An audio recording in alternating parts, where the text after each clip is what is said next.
السلام عليكم واهلا بيكم في فيديو جديد على قناة كابتن مصر على اليوتيوب. تعالوا مع بعض نشوف ونتابع مواعيد ماتشات النادي الاهلي. التلات 7 مارس الاهلي والمقاولين العرب الساعة 5 مساء، وغالبا الماتش ده هيكون مؤجل. يوم السبت 11/3 الاهلي وصن داونز الساعة 3 مساء، وهيكون ماتش في جنوب افريقيا.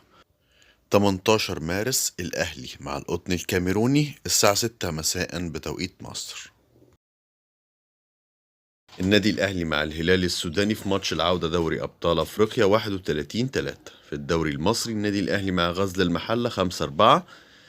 فيوتشر مع النادي الأهلي 9/4 الساعة 9 مساء بتوقيت مصر.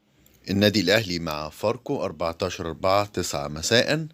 النادي الأهلي مع سموحة 18/4 الساعة 9 مساء. اعمل لايك وسبسكرايب في القناة عشان يوصلك كل جديد.